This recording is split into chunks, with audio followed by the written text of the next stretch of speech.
Today in the Daily Dose, Armistice Day. When World War I broke out, in late June of 1914, few adults alive at the time envisioned the conflict lasting beyond the end of the year. Yet by Christmas Day, more than 1 million soldiers lay dead in fields, trenches, and war-ravaged cities across Europe.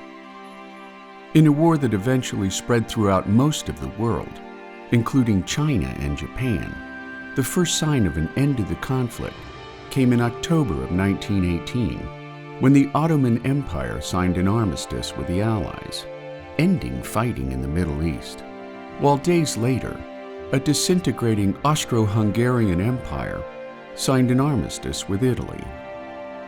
Bereft of manpower and supplies and facing imminent invasion, on November 10, 1918, German leader Kaiser Wilhelm II abdicated his throne, offering instructions to newly installed government officials that Germany should make peace with her Allied victors.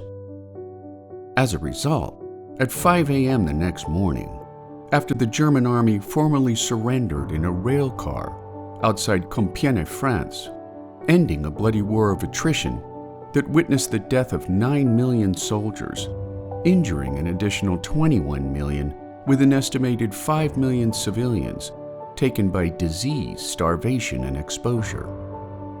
World War I officially came to an end on the 11th hour of the 11th day of the 11th month, and while celebrations broke out around the world, causing a drastic spike in cases during the Spanish flu pandemic of 1918.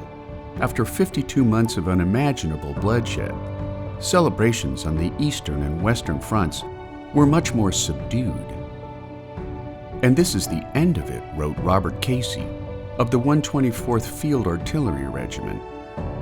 In 3 hours, the war will be over. It seems incredible even as I write it. I suppose I ought to be thrilled and cheering, but instead I'm merely apathetic and incredulous.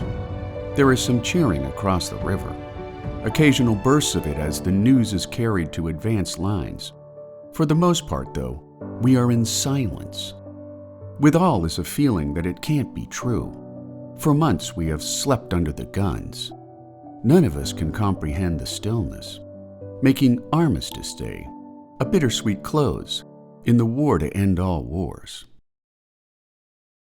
And there you have it, Armistice Day, today in the Daily Dose. If you enjoyed this short educational video, consider giving the filmmakers a YouTube super thanks from as little as $1, so that you too can feed the filmmakers who feed your brain.